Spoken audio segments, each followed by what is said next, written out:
Hello, and welcome to Relational Conversations, a podcast where we talk about relationships, communication, and the way those things are intertwined. It's also the official MetaRelating podcast. My name is Michael Porcelli, the founder of MetaRelating, and I'm joined today by my partner at MetaRelating, Melody Markel. Hi, everybody. And this is our initial welcome episode where we're going to introduce the podcast, the kind of things we want to talk about here in future episodes, our company, our set of practices we call MetaRelating, and a little bit about each other so you can get to know us and hear about why we're doing this and why we're into this, and we'll go from there. Sounds great. Let's start with what MetaRelating is. MetaRelating is an approach to relational communication, which just means a way of talking about relationships. And we believe, and we've seen that improving at your ability to communicate in this way improves the quality of your relationships across the board, at home, at work, personal life, professional life. And we think these skills can be learned. You're not just sort of stuck with wherever you're at. And if you experience certain kind of repeated frustrations with how things go, or you notice sort of patterns in how your relationships go that maybe you'd like to have go differently, go better, conflict, and how you work with that as just a prime example. Mm-hmm. MetaRelating can help. Sounds great. Sign me up. Like when we actually talk about how the communication practices work, how do I resolve an interpersonal tension with somebody? It's like, oh, well, part of this is me being aware of that I have a tension, me being aware of the feelings that I'm feeling, and being able to articulate the feelings and express them with words and with body language, me being able to share like the thoughts and the beliefs that I'm having about the situation. Right. Part of growth and development requires some degree of self-understanding. Mm-hmm. And, you know, in psychology, there's this thing called metacognition, which is, you know, your ability to be aware of your own internal experience, your own internal process. Some people are really good at metacognition, and some people have to really learn it. But I would say, you know, one of the things that makes MetaRelating meta is to do it well, you do have to have some amount of metacognition. Right. And you can actually develop metacognition through a practice like MetaRelating as well. Like they kind of feed off of each other. But I do know there was huge blind spots in my own awareness of my own processes that I had before I started practicing some of these relational things. Oh, yeah. Me too. I had a conversation with a friend a few days ago where she was relating with me in a way that was hurting my feelings a little bit. And I was also relating with her in a way that was hurting her feelings a little bit. And we didn't know that until I said, hey, I think this thing is happening here. Mm-hmm. And we were able to discover that it's because we grew up very differently. I grew up nomadically and had kind of a very Jewish mother. And she grew up in Louisiana, where there were a lot of women and telling stories and just very, very different, a very different way of learning from a young age. How do I communicate with the world? Same country, same age. And yet now in our 30s, we needed to have a relational conversation so that we could actually communicate more effectively with each other. Yeah.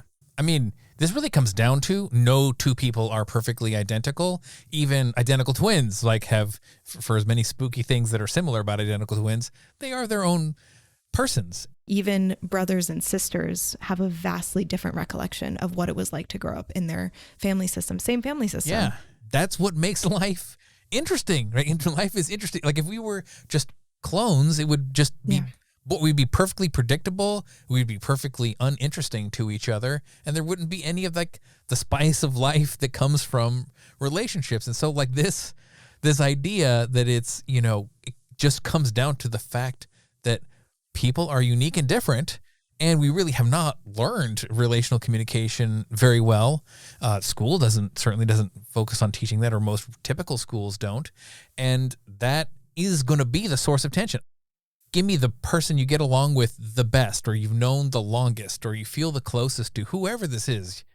No matter how long, how good you're in with each other, how much that relationship means to you, inevitably there are going to be moments where you're going to have tension. You're going to have some important difference, and sometimes it's big and sometimes it's small, like a little tiff. Sometimes it seems like a more significant kind of divergence or difference in values. Whatever it is, it's going to happen sooner or later. And the question is like, how well do you navigate that? And that is something that is, it's universal. It's just about differences of people from wherever they arise. Everybody grows up in a different culture all the time. Yeah. Well, let's talk a little bit more about why meta. I mean, it's a funny term. I think there's a number of different senses in which we mean this term. We did this first one, which was metacognition, like being aware of yourself and your internal process and being able to reveal it and communicate it and convey it. And another one is this, sometimes this term, like a little phrase we would say, like speaking the moment, like in our practices, with each other. And that's not just meta about yourself. That's being able to, like, speaking the moment is like, hey, I think this is going on between us, or it seems like something like this is happening. Right? It's being able to essentially pause whatever the current thread of conversation is, and then say something that, sometimes it's like the elephant in the room, but sometimes it's a little more subtle than that. Right. It's just like something that like seems like is going on and nobody's really putting words to it.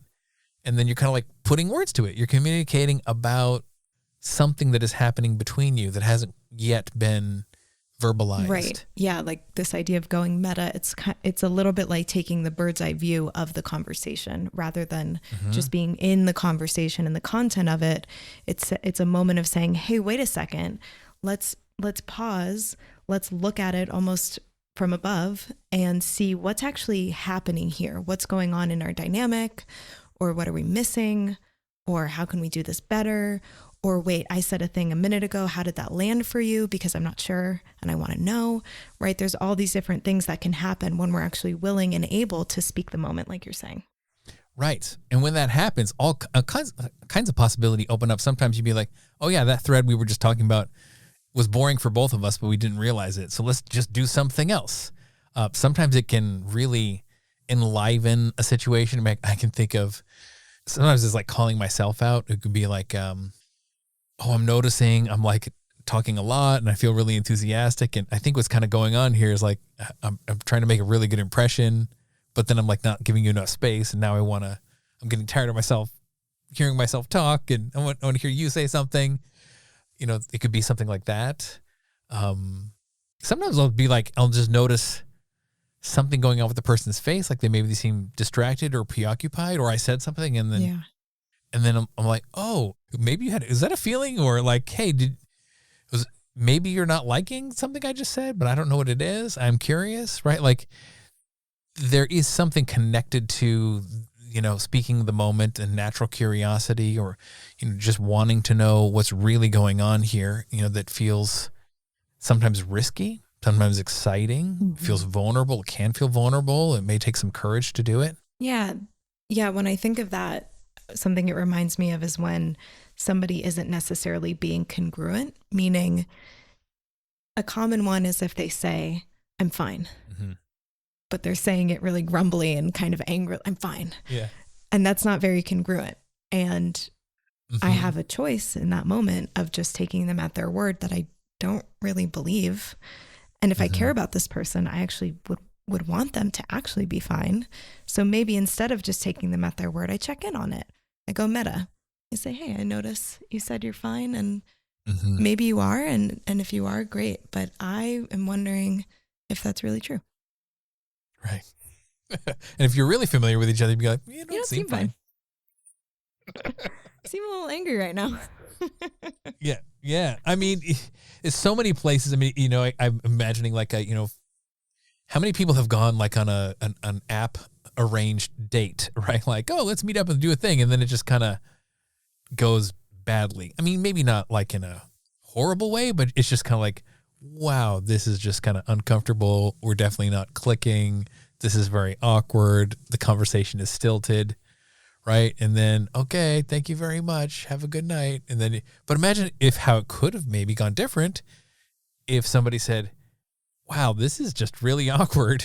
And I'm not sure this is going to really go anywhere, but, let's make the most of this for what it is. There's ways you can take whatever that tension is that maybe is in the background or between you and actually amplify it by putting words to it in a way and having it almost like pop like a bubble or something. Yeah, I think I did that on a date a long time ago. And I said, hey, I notice I'm not really enjoying my time with you. Are you enjoying your time here? And he was like, not really. Mm-hmm. I was like, great. Do you want to keep doing this or do you want to just go our separate ways? And he was like, let's just go our separate ways. And it was great. I didn't have to spend an extra hour with him because I didn't want to. Right. Yeah. So this ability, to be able to speak the moment or put words to what's happening in the here and now, it's not all of what MetaRelating is, but it is really core to it's a skill that you can use, and it really creates possibilities in a circumstance or situation. It creates opportunities to make different choices or to create something different together or actually find a pathway. Hey, it seems like we were trying to go this way together, but that's not working. But is there another way this could go together, right?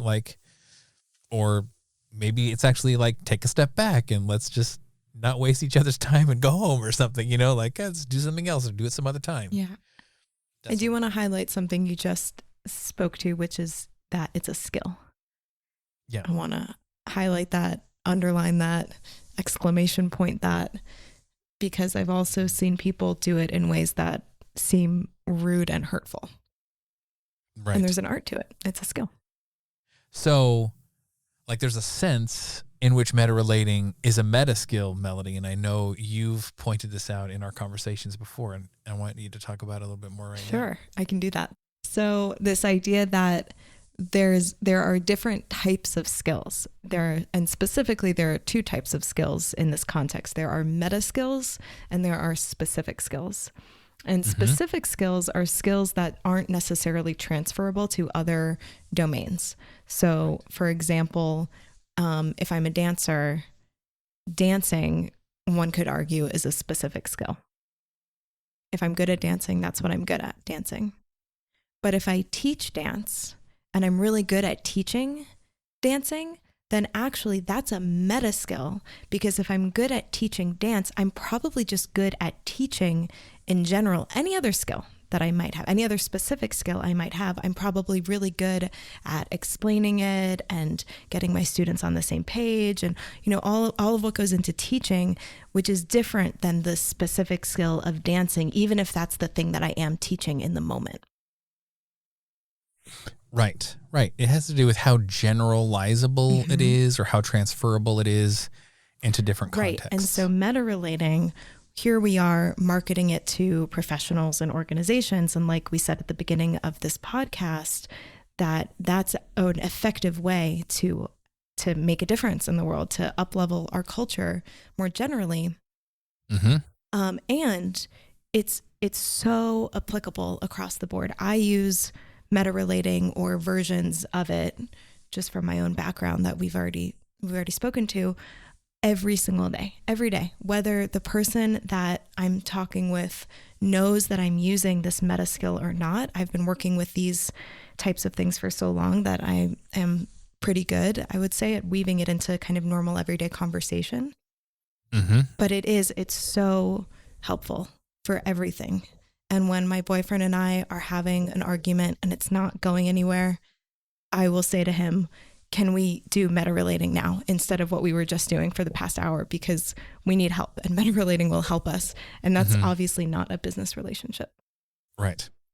There are a lot of things, I think, under the larger umbrella of meta skills that people commonly encounter in the world of personal growth and development, or even professional growth and development in places, or coaching, right? Therapy, these kinds of things. And there are some of these things that are just kind of common, if you're able to develop new habits effectively, or if you're able to manage your to-do list and your calendar really well, right? Like, it's like, well, it kind of doesn't matter what job you're at, like being able to do that really well, right? So you get more done is a meta skill that transfers rather than just whatever this particular skills of the job you're at.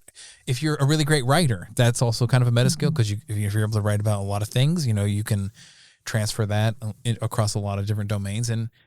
And there is a way that relational communication is itself a meta skill, because it applies across lots of different domains. And even in this communication domain, this is maybe another sense that I'll sometimes use when I'm explaining meta relating to somebody, is like, well, there's a lot of specific kind of communication. People talk about leadership or conflict resolution, or communication practices that are really good in an intimate partnership, or getting really good at negotiating, like these different communication domains that are very specific to certain kinds of circumstances.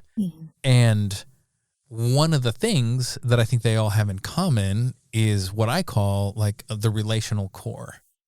And the relational core is any time the conversation is addressing how things have been going, right? What is the impact of our words and interactions on each other, and how would we like things to go in the future?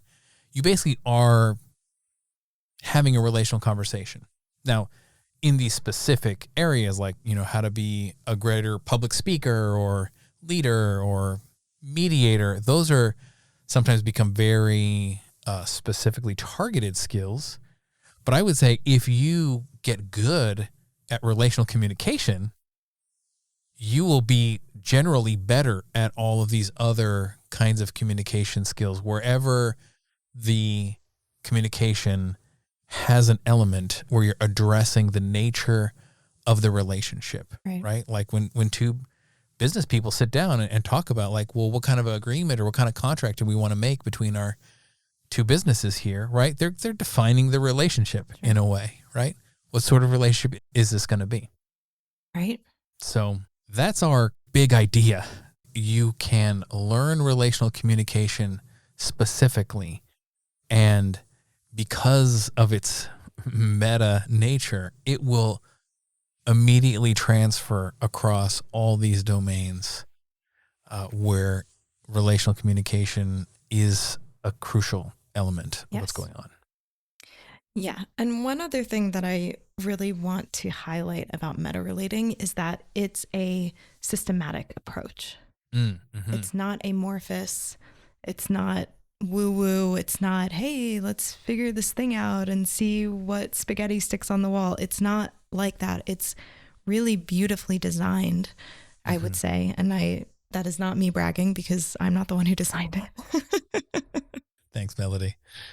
It's very simple in a certain sense. It's not necessarily easy. Sometimes it's confronting or requires us to learn a new skill, which for adults, sometimes we don't like learning new skills. It's not as easy as when we were kids to pick something up new. But it is very simple. There are steps, there are processes. It's easy to follow along. We make it pretty clear so that you don't fumble the ball. Right. And that, that took a long time to develop, right? You're sort of specifically speaking to, the aspects of meta relating that are like interpersonal communication protocols. And this comes partly from my own background as a real math science nerd. My first career was as an engineer, computer programmer, software engineer.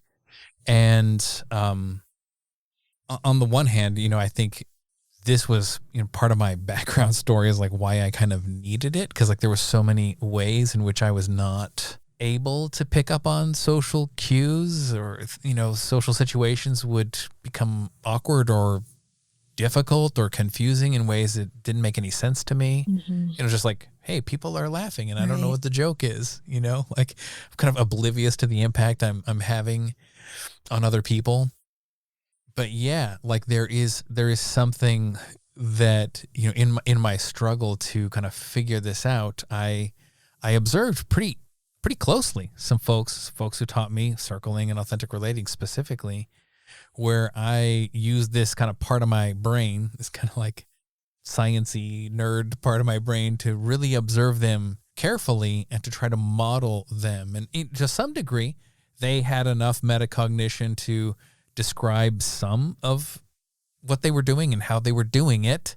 Mm-hmm. And at some level, I realized, oh, they're just kind of like doing some things that are like, they're not aware of what they are. They don't really know how to teach me how to do that. I have to kind of figure it out. I sort of have to like distill it down, and turn it into a system. And I had kind of watched these folks who were just very masterful facilitators and communicators and model them and try to essentially like distill it down into reproducible protocols, right? Like to encode it in a way. Right. And I would say that even before the protocols, and that is kind of what we're getting to in MetaRelating. What we eventually want to get to is having ease and facility around these protocols that we have. But even before that, we have other things too. We have capacities, we have signals. Right. We have a whole communication model people can sink their teeth into. Their mind can grasp. Yes. Right. That even without the protocols, even if you did everything else in MetaRelating besides the protocols, I think you would still become a much better communicator. Yeah. And I think it really suits certain people of a certain learning style. We're trying to not just focus on one learning style here, but several. But there are some folks, and I'm one of them. Like, one of the ways that I like to learn is like my mind really likes to grasp things. And when I think of my origin story, I suppose, like folks would try to be helpful. I would be like, I don't get it. Okay, somehow people end up in intimate relationships, but that's never happened for me. So I don't understand how you get from point A to point B, and like I would get this kind of advice, like be yourself or be confident. And I'm like, yeah, but myself does not feel confident. So not good advice. Like an either or choice. This is not good advice. Or, just like, you just got to feel it, or, you'll figure it out, or, maybe people being a little bit mean, or, hey man, if you have to ask, you're just not getting it. Right. And I'm like, well, I already know I'm not getting it. Help right. Like me. I'm trying to figure out how to get it.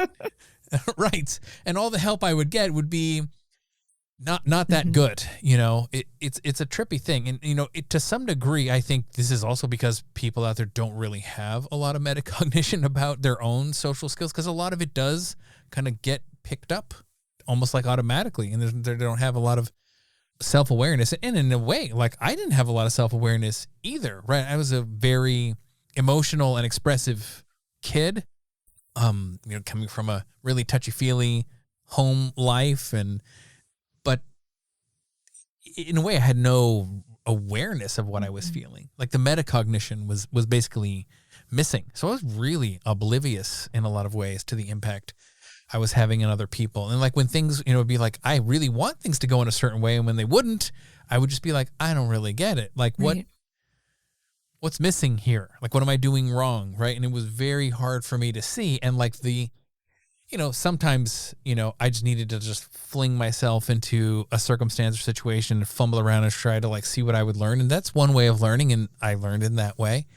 But also, another way that I learned was just like nonviolent communication, right? That's a very systematic thing. And MetaRelating in its own way is a very systematic thing. And there is a certain set of capabilities that are unlocked for a segment of the population when it's like, when it is spelled out in a step-by-step detail, it's like, okay, you've put this into terms that I can learn, right? And eventually, once you've done it a lot, like it becomes like second nature, and you kind of have like that flow state. Oh, you develop new habits of communicating, and then it's like, oh, well, I'm not like following the step-by-step procedure anymore, but I'm like naturally kind of doing it. That's a little bit like doing drills for sports and then going out and actually playing the Right. sports on the field, right? Like Yeah. that sort of thing. We've got drills, right? We've got really laid out ways for people to learn it.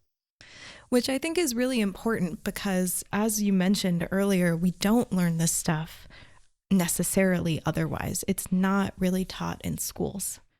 And Right. I think that the places where typically, at least in our culture, modern day America, where we learn a lot of our relational skills, and I wouldn't even necessarily say skills, but our relational habits, let's say, I would say it's through two things: through our parents and our upbringing. Mm-hmm. And our parents were not necessarily doing a great job with this particular thing. I think our parents, in a certain sense, did an amazing Mm-hmm. job in that they did the best that they could. And I'm alive and I know some really cool stuff that my parents taught me, and I love my parents. Yeah. And they definitely didn't teach me how to have an effective relational conversation. That's definitely not what was happening when my parents were going through a very messy divorce. This is not, Right. was not picking up on how can we do this in a healthy way. There wasn't any of that. And I don't fault them for it, but I also didn't learn what I now know from them. So that's one. Mm-hmm. And then the other one is television. I don't know how much people talk about this. It's something that I started noticing a few years ago, and I feel somewhat passionate about it, that we really absorb media in a way that I don't think is necessarily healthy. Mm-hmm. I think media is intended to be something that entertains us: television, movies, etc. And I think many of us are entertained by them. I know I love a good TV show, probably more than the next person. But what ends up happening is that because we hear the way that these characters are speaking, it ends up that they model for us what communication looks like, when really that's not a real scenario. That's a made up person on a made up storyline. Right. And yet I notice myself, I'll repeat things that I've heard on television, and they're not healthy things to say. They're like passive aggressive, or they're slighting, or they're just like dumb in a certain kind of sense. And I think that we can do a lot better than that, but it really does take something. It really does take some initiative of wanting to do better than that. Right. Yeah. Our entertainment is not scripted to make us better people necessarily, or better communicators. It's scripted for other reasons, right? drama, Like to yeah. command our attention, to the drama, right? To get us like he sort of, all you need to do is like watch reality TV shows enough to, garbage TV, basically, like to feel it's like there is a thing, right? It's like I know I feel when I have done it, sometimes I feel like, oh wow, I can't look away, but like I don't feel good, right? Like it's like these people are almost like, acting out their worst impulses on the show, but that's what that's why we love watching it, right? Oh, they're kind of being shitty to each other. Let's see like how shitty they can be to each other in this situation. Right. It's like, oh, that's not great. It's right. Right? It's just drama. It's just and drama. Yet when we watch it and think like, ooh, let's see how shitty they can be to each other, we're still taking in the information of how they're communicating. And then we do more, I think more often than we realize, we will end up repeating either very similar or the same things that they've said. It influences us. Yes. And I would say, it's good to cover the idea of social media as well, not just TV media, partly because, that has its own sort of set of problems, but very similar, like attention, addiction, drama as well. And just the way that like this very indirect way of communicating, like, hey, we're behind our screens, where the person's not sitting there right in front of us, right? Like people sort of kind of devolve, not everybody, but many people fall prey to their worst impulses to kind of like whatever it is, like, you got to own the person, or you're going to troll the person, or you're going to mock them, or, especially a place like Twitter where it's like you only have a certain number of words to do it. And then, and that doesn't enhance discourse. It doesn't even enhance our own psychology, our own ability to relate. It kind of can put us in a terrible mood. And I know here I'm speaking in generalities, but I do know what it's like to get kind of hooked by whatever online flame wars, shit shows, trolls. It's not bringing out the best in me and how I want to communicate with each other if I succumb to that. And it's also not really doing any good for other folks. I mean, except for just generating this spectacle, right? Which is kind of a bummer. It really is kind of a bummer how we gravitate in that way. And if you kind of combine these things together, right? Like, this is not part of regular school curriculum. Our parents were just doing the best that they knew. They were just imitating their parents, right? And it wasn't like optimal.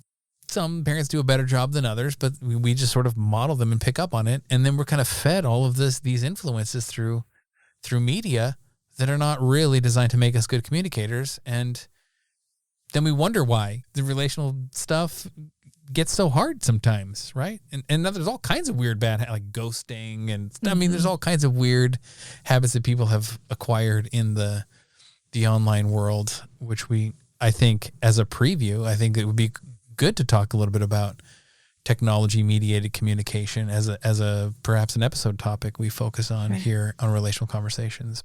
Thanks for bringing that in. You're welcome. So we've talked a little bit about ourselves kind of peppered throughout this conversation. Is there more you want to say, or maybe since you know me really well, do you think I should share with our listeners about our stories, or should we just move into kind of giving them a preview of like what's to come on this feed? I think a touch in on our stories is nice. Cool. Give people more of a sense of who we are and why we're interested in this work. Right. It was like when we encountered it, it was like we kind of needed it, and then we got a whole lot out of it in our own very different ways. And then we made it our whole career. And we made it into a career. So here we are. So Melody, what do you want folks to know about like what role relational communication has played for you, and maybe kind of like a little before and after type of thing, if you want to give us a snapshot or a story? Yeah. There's a key moment that I can really point to as kind of there was a before and there was an after in terms of my own development and my own relational awareness. And it was at a workshop at the Integral Center. It was my first time there. I had never been exposed to this work before. I didn't know what it was, but my older brother had started hanging out at the Integral Center. And certainly at the time, I had just turned 21. I was a very, very loyal little sister. If my brother's doing it, I want to do it too. Yeah. And so I came to a workshop, and it really, first of all, I really didn't get it at first. It's a 3-day workshop, or it was a 3-day workshop. And the first 2 days I was kind of walking around like, okay, this is cool and kind of confronting. I don't know if I like it. I do like it, but I don't know what I like about it. I don't know that I'm really getting much. And then it all shifted in a moment where really the first 2 days had been kind of teeing me up for this experience. And when I say the first 2 days, what I mean by that is all of the relational experiences I was having with people on those first 2 days. And then on the third day, I was in a small group with a facilitator, and I said something. And she paused me, and she very simply repeated back what I had said. And it was something that when she repeated it back, it was as if I heard it for the first time, even though I was the one who had originally said it. Nobody had ever reflected my own words back to me like that, so that I could actually hear myself in a new way. And that moment radically altered the trajectory of my life. Yeah. So that moment, if I can maybe interpret and paraphrase and check it out if I'm accurate, like is one of these moments where through revealing and listening and being reflected to kind of in the moment, you become more aware of yourself. Yes. It's like there's this pattern, or there's this way of being, or a way that you've been relating with yourself or something like that in your life that suddenly comes to the surface in a moment in a conversation with somebody. And then you sort of maybe see it in a new way, or you maybe even see it for the first time, and you're like, I didn't even know that was kind of operating. And then now I know. Then I knew. Yeah. And then I had choice around it to give a little more color to it. The thing I was talking about was my relationship with men. And not to go too deep into the weeds of the story, but I have a very complex relationship with my dad, and he essentially stopped talking to me when I was about to turn 13, which has had all sorts of ramifications on my life. If you can imagine being a 12, 13-year-old child, their dad is there one day and gone the next. That was a really monumental stain on my joy in life, basically. Yeah. And it really impacted how I approached men, especially at, by the time of this workshop, I was in my now, very early 20s, and I was sexually active, and I was really looking for dad's love in men. And I didn't know that I was doing that. I had no idea. I just knew that I needed whatever man was around that I wanted their attention. I needed to make sure that I kept their attention by whatever means necessary. And I said something about that. I said something about, if I don't, in this moment, it's actually amazing. I can't even remember what I said, which I think is really good in a certain sense, because I've moved on from this moment. But it, it was something like, well, if the guy doesn't seem like he really wants me around, but I want to be there, then maybe I would sleep with him or something like that. It wasn't quite that explicit, but it was in that realm. Yeah. And I just said it like it was nothing. And she repeated it back, and it was like, oh my goodness. That's what I just said? That's how I'm doing relationship with myself in regards to men? I don't like this, actually. I didn't know I was doing it. And now that I know, I don't want to do it anymore. And it was so simple. All it took was her being present with me, essentially. And now I think I have a really good relationship with men. Not 100% of the time, but who has a good relationship with anybody 100% of the time. I have a loving, caring partnership. I've got great male friends. I also have great female friends, which is something I also didn't have at the time because I was so focused on how men were seeing me. And if men wanted me around, I didn't really have a lot of female friendships. And now my female friendships are one of the things I value most in life. And the other thing is that I just really like myself now. I think I didn't really like myself then. I was just relying on men liking me to know that I was liked. Right. But now I don't care if they like me or not because I like myself. And that's just, it just sounds so simple, but it's so profound. Yeah. Thanks for sharing, Melody. Yeah, you're welcome. I like hearing your story. Good. I like that you like hearing it. Yeah. And that might sound perhaps a bit like a confessional to some listeners. And what I want to say is, like, I know you well enough to know that, like, this has just been integrated into your life. And in a way, it's not that charged.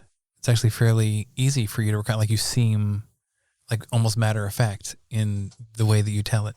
Oh yeah, definitely. And I'm glad you said that because I have had this reaction before that sometimes I'll make Facebook posts that might seem like a confessional. And then I've had people come up to me in Whole Foods and they say, thank you so much for your Facebook post. That was so vulnerable of you to share. And it's not, it's not vulnerable. It's vulnerable if my mom were to listen to this, that feels vulnerable.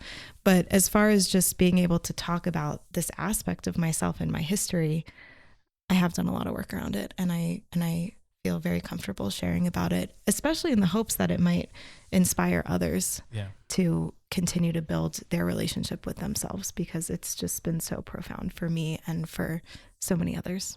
Yeah. And I want to encourage listeners to just notice how you feel hearing Melody's story. Like, oh, does it seem really vulnerable? Do you feel closer, more connected to her? Or what? Like, maybe you feel something very different than those things. Well, thanks for sharing a little bit of your story. And if there's more you want to tell, especially as we start sharing more about MetaRelating and where it comes from and how we got here, like, feel free to interject and add some more color, some more flavor, another anecdote, anything like that's totally welcome. All right. And then you were going to talk about you. it's kind of funny. Like, I think there's some limits as to like how well we can know ourselves. So, this is just the version that I have today, but I do feel like I did uncover a lot. And I think there's a few key attributes to my younger self that are relevant. Like, one is I just was raised in a really expressive environment in the home. My dad's Italian. My mom's Mexican. There's a lot of hugging. It was a nice place to be in that way, very warm and very friendly. But one of the things I realized was like being expressive doesn't necessarily mean you're that aware of your own emotions or aware of the impact you're having on other people. Uh-huh. It's almost like an unreflective expressiveness. So that was one element of my upbringing that was definitely part of what was going on. And that, I think, was kind of like I was expressive while being oblivious to my impact on other people. The other one was I was raised in a pretty strictly religious kind of background. So there was a lot of, what do you call it, like, piety or moralism, fundamentalism, right? Like living very strictly, which in a way, if you kind of internalize certain varieties of religious belief, it turns into kind of making some sectors of the human experience wrong, right? Certain feelings are wrong, certain thoughts are wrong. Like, there's a God who can read your mind and like know that you're thinking bad things, this sort of thing. And there's like a lot of shame and guilt that gets associated with that. And I definitely had internalized a lot of that kind of growing up. And the third big factor, I think, was having to do with like just my intellectual interests, right? I got very much into science and math. I became like the top science and math student in high school and went to school for engineering. This is kind of was my interest, but like the social aspect of growing up was just didn't make any sense to me. Right. And other sort of like subjects that didn't have like correct answers. I had less interest in them. And I think the result of all of these things altogether was that like I was a pretty awkward guy. Like there was a way that the social world sort of seemed like it didn't make any sense. I felt more affinity to adults or like, getting the approval of adults, rather than getting along with my peer group. I would get teased and it wouldn't make any sense to me, or people would laugh and I wouldn't understand what the joke was. Right. Like there's a lot of like, okay, something is happening. I don't understand what it is. I mean, even well into my 20s, I was like, okay, so people end up in intimate relationships somehow. I just don't know how that happens. You know what I mean? It didn't make any sense. I know there was something that happened between point A and point B where people went from like not being together to being together. I just didn't know how that happened because I never experienced it for myself. And I knew myself well enough to kind of complain about some of this, like to friends, and I would sometimes get this advice, right? Like, oh, you'll figure it out eventually, or sometimes it would be a little bit less friendly. Like, hey, if you need somebody to explain this to it, you just don't get it, right? And I'll be like, well, that's not helpful. Or just funny like platitudes, like be yourself and be confident. And I was like, well, myself does not feel confident. So when I'm trying to be confident, I don't feel like myself, right? Like there's a way that this kind of doesn't kind of compute, right? There was a way that the social world felt like it kind of didn't make any sense. Yeah. Well, I didn't know you in this era of your life, but in having known you the last 10 years, I can imagine what you might have been like then. We have had a lot of moments together of the past decade. Yeah. And I can see through some of those moments how you might have been before. Yeah. Yeah. I mean, mainly today, I think back to that earlier version of myself, and I kind of, well, in moments I have felt like embarrassed or something, but for the most part now, I just feel some sense of kind of compassion for my younger self. Like, oh, he just didn't know any better. And like Totally. whatever it was, kind of social cues or social learning that the average kid was getting, I suppose, through adolescence and college, he kind of was behind the curve. And then he was Totally. just doing his best and didn't really realize. Yeah, well, as you were talking, I definitely was having compassion for younger Porch. That was the predominant feeling that I was having. Yeah. So there was a moment where I felt like, okay, I really want to learn this stuff. Like, and it did kind of arise from some conflict and some pain I was experiencing around intimacy, and a friend of mine who was a guy and a woman we both liked, and actually, like, I shared a lot about my feelings with this fella who was saying like, hey, maybe you should do some relational stuff. And he was getting into nonviolent communication at the time. We actually did like a simulated kind of a scenario practice where he pretended to be my friend, but talked to me in an NVC sort of way. And it was one of these aha moments where I was just like, I can remember where I was, and there's like tears came streaming down my face. And I was like, it was like I saw the ways I was like almost like desperately trying to manipulate my friend so that I would not feel rejection. It was like a weird indirect thing, but like as soon as I saw that, I was like, well, I don't want to be that guy, right? I would want my friend to do what he wants, right? And like, I don't get to boss people around like him or this woman. And if they're interested in each other, like, my feelings are my feelings. I don't get to like try to make them behave in a way where my feelings just don't get hurt. Right. But a lot of that was coming from a lot of the unresolved, unprocessed kind of hurt feelings I had from my past. So I could sort of see why I was trying to do that. But it was like, boom, like in a moment where I was like, I could just sort of see these kind of like you were saying, like this kind of meta thing or like a pattern that had been kind of ongoing. And I was like, oh, wow, that is a thing that I do as a way that I relate with myself. It was kind of trippy. Yeah. So we both had an aha moment early on in our relational work. Totally. And I think something else that's interesting is that we both had issues in the social space for very different reasons. You had your growing up Mexican-Italian / religious thing.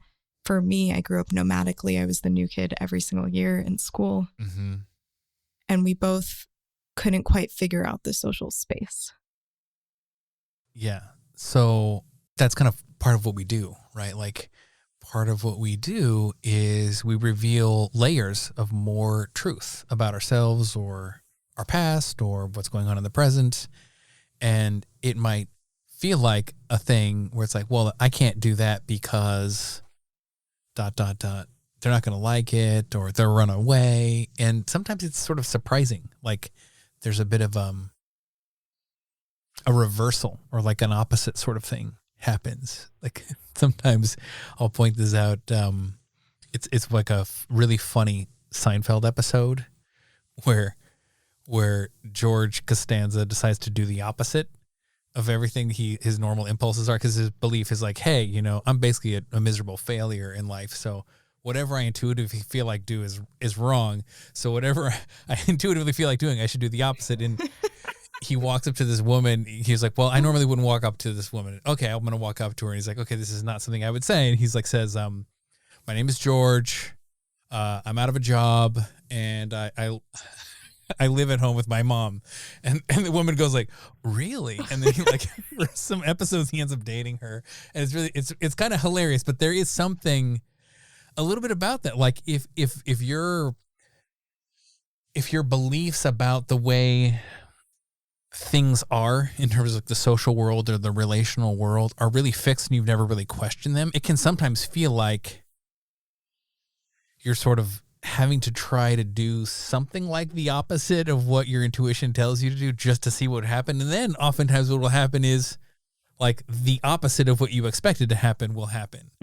And And it's like, oh, wait a minute. And especially in this area of, vulnerability. I think this is why this term comes up a lot of times in this area. Brene Brown, she's another influence, and she talks a lot about vulnerability. Sure.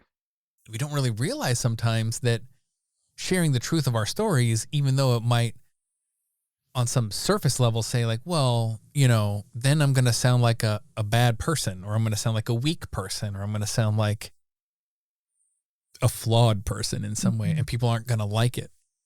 Actually, oftentimes the opposite is true, that like actually owning up to your shortcomings or your limitations, or just revealing something that maybe seems a little sensitive or vulnerable, or it takes some courage to share, right, will actually endear you to people, and you'll experience connection. And you might be like, oh, wow, that's fascinating. That's not really what I expected.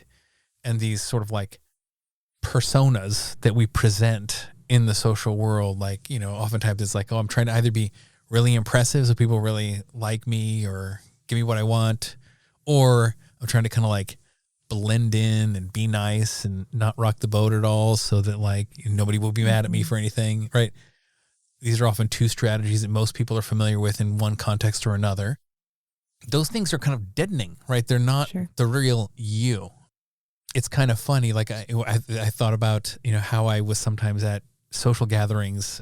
I would be like, oh, I got to like be the interesting guy with the interesting story to tell. Like, oh, I heard on NPR this or that, and let me share with you knowledge, and I would be interesting and impressive, but like, it wasn't as connective. And it was not until I kind of, this is that perspective taking, kind of thought about like, well, how do I feel when I encounter somebody in a party, let's say, and they just keep on talking, like saying interesting things, and it just keeps on going. Like, it might be cool for a bit, and then after a while I'm like, oh, that person's not really interested in me, or they're really trying really hard, or are they full of themselves? Like, I mean, what's going on? Like, I'd be like, oh, that's kind of a turn off in one way or another. Sure. It's like, oh, and then I was like, that's probably the impact I was having by trying to be so interesting all the time. You don't got to try for it. You're very interesting. Yeah, I suppose. Thanks. I'm glad you find me interesting. I do. So, that's one sort of piece of my story, was this way I try to be impressive. And I want to bring it back to work also. Like, I think, I really was like an overachiever growing up, and, engineering school brings out really kind of this kind of intellectual kind of competitiveness, and, going to work, it's like I wanted to be seen as really smart or innovative or impressive, and I could get the right answer, and I wanted to kind of like hide when I didn't know something, or pretend like I did even when I didn't, and then go figure it out afterwards. And other times too, if there was like a disagreement about something, the only thing that would occur to me is something like, okay, that person doesn't understand me. Mm-hmm. So the logical next step here is to explain myself again, or maybe like, more rigorously, or with more detail, or more forcefully, or something, right? It's like, no, you just don't understand. Because and the ... sort of hidden belief was sort of like, well, if they understood, then they would just agree with me. Right. It wasn't really on my map that like, maybe they have a better idea, or maybe they're aware of some stuff that I'm not taking into account. Like, why would I think I always have the best idea, or the right solution, or the best solution? Or maybe you're explaining it in a way that actually doesn't make sense to them. Sure. And I'm not taking the time to figure out how my explanation is not working. Right. Like, totally. And if that's my like go-to strategy, just re-explain, but only harder this time, like I'm going to kind of come across as kind of a prick or arrogant. It'll sound like I'm kind of talking down to people. You know what I mean? Like I definitely had weird moments in my early career of like, that kind of thing would happen, and I would just be like, that's weird. All I knew how to do was to sort of blame that person and be like, oh, this person's kind of a whatever. But, there were a few moments where I was like kind of questioning myself. I'm like, okay, there's something that I'm doing here that's not working. I just don't know what it is. Right. Or I don't know what to do about it. I don't even know, it's like, it's confusing, you know, and like the situation was like uncomfortable enough that like I wasn't going to go to this person and go like, so what's really going on with you, right? Because I was already trying to keep my distance or create more distance because it was so uncomfortable. I mean, I doubt that was even an option on your radar. No, it didn't even occur to me.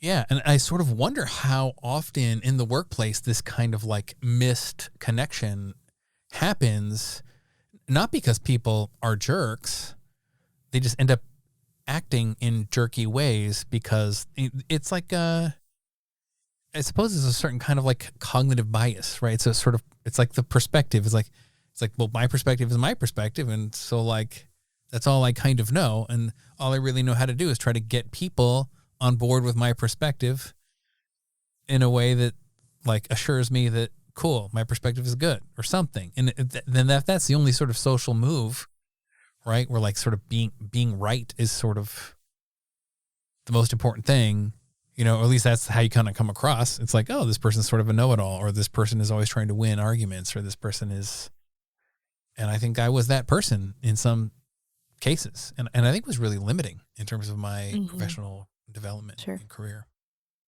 You know, somebody might actually be really great at being an engineer at a tech firm. And then it's like, okay, cool. You're actually such a great engineer. What we want you to do is manage this group of engineers. And the person's like, cool, this is the next step in my career.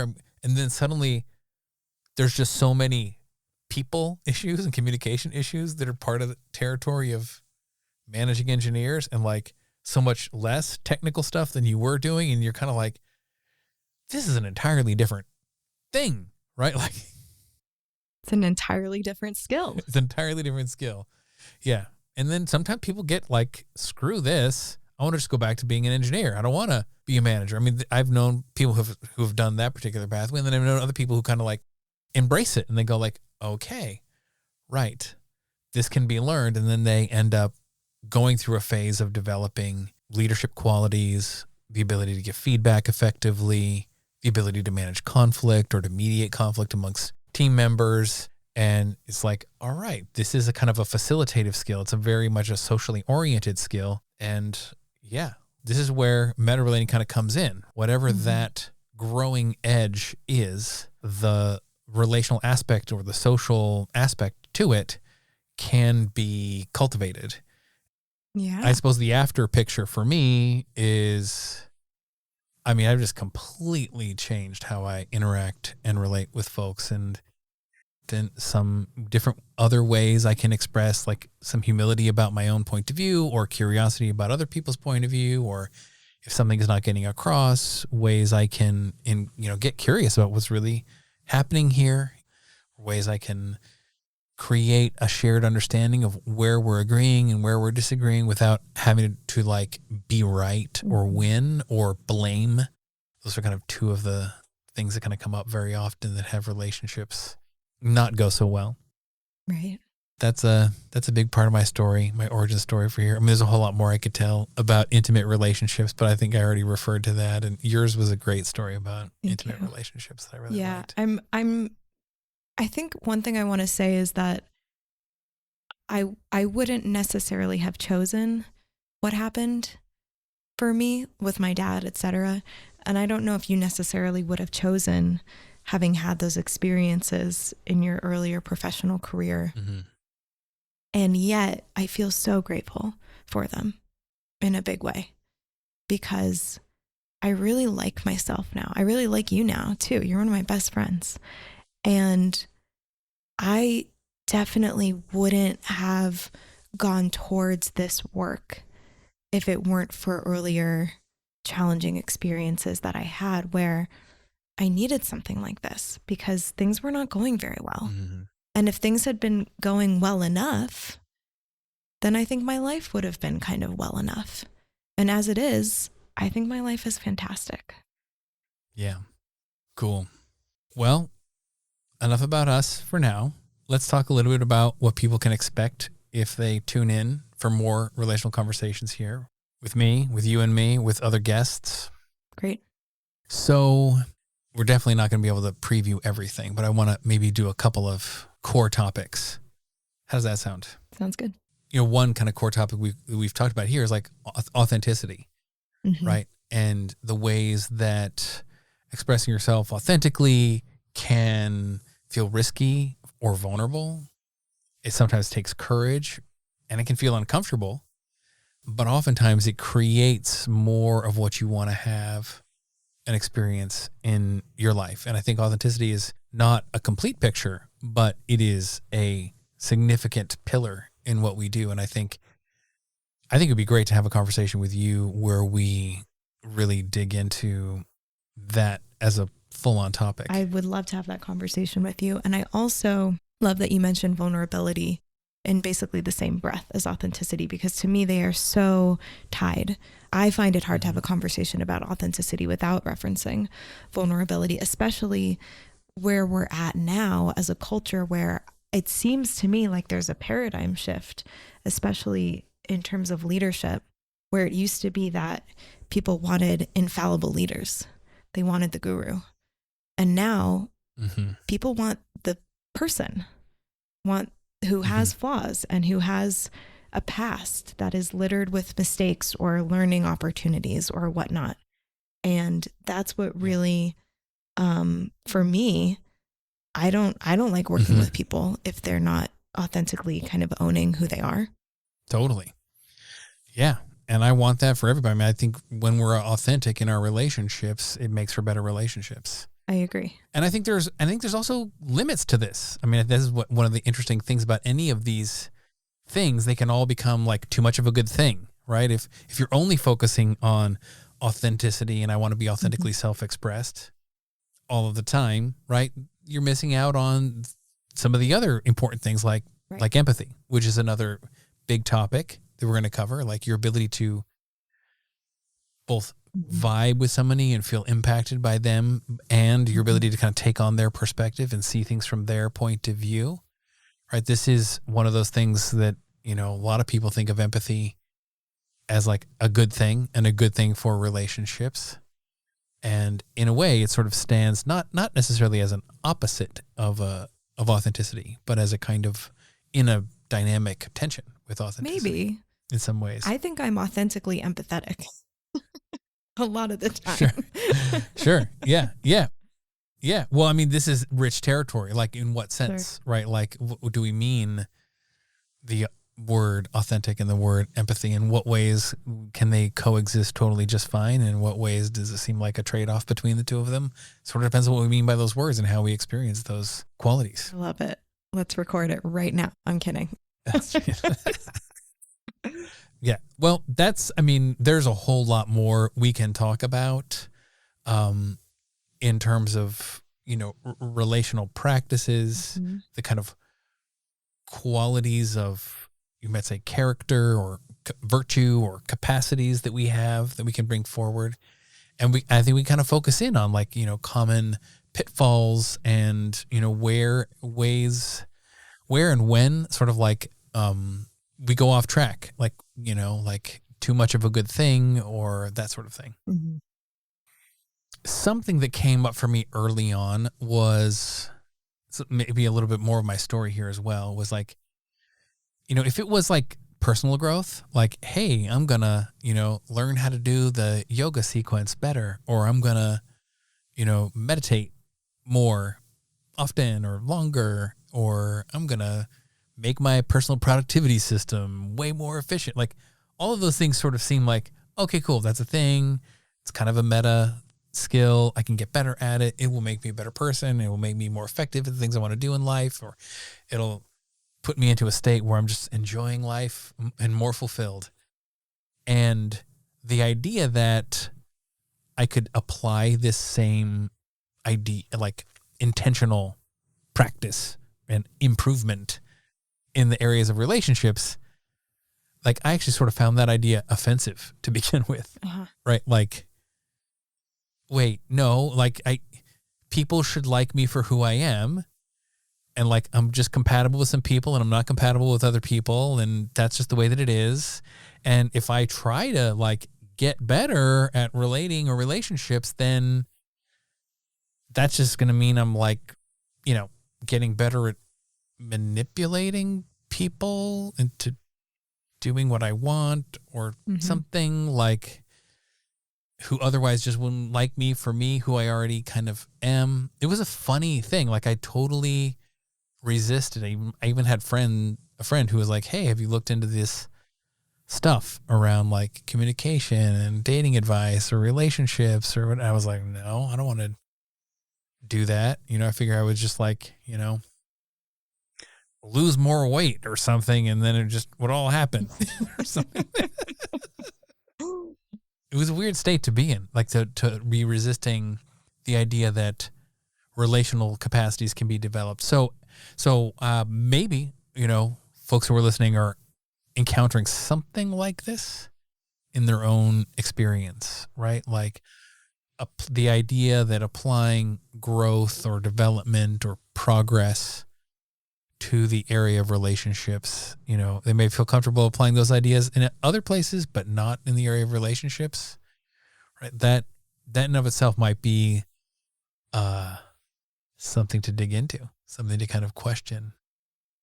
Yeah. Because we believe it can be developed, and we're both examples of that having happened. Right. Well, I think that it's absolutely valid if people listening are having that idea or that fear come up. Mm-hmm. And what it reminds me of as you're speaking about it is I've had many art teachers over the years who have said, everybody can draw.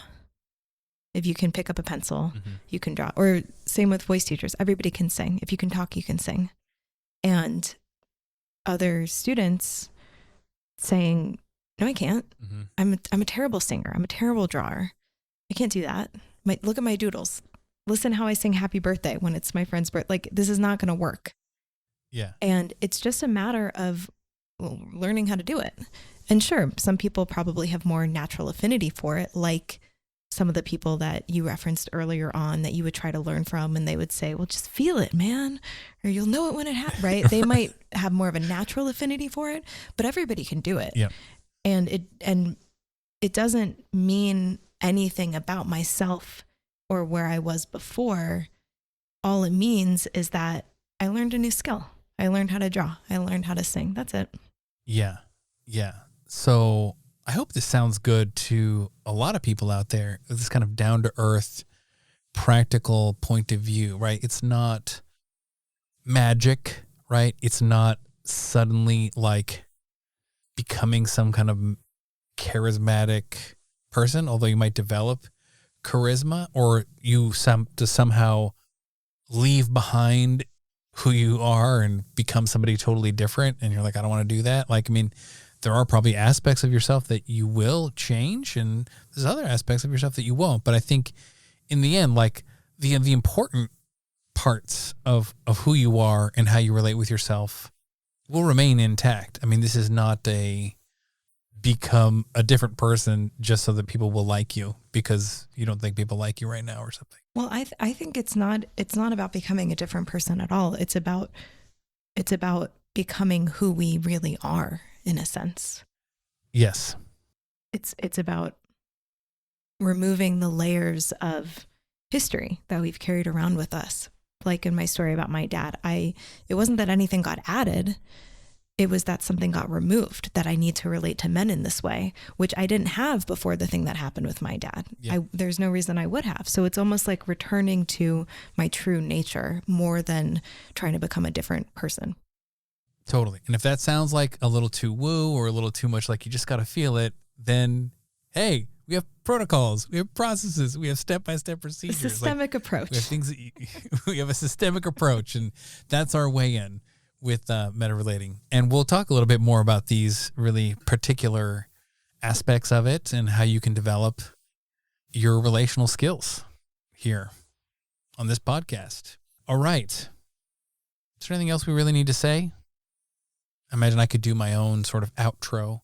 Do an outro. Maybe even a standard type of outro. Yeah. All right. Well, Melody, thank you for joining me for this conversation. It's been a real pleasure. You're welcome. Thank you for having me. Yeah, I enjoy when we get to geek out about relational topics, and we just got to record ourselves this time around. Which is amazing because as we joke about, we've had so many of these conversations over the years that I wish we had recorded, and what a treat it is to get to actually do this with you now.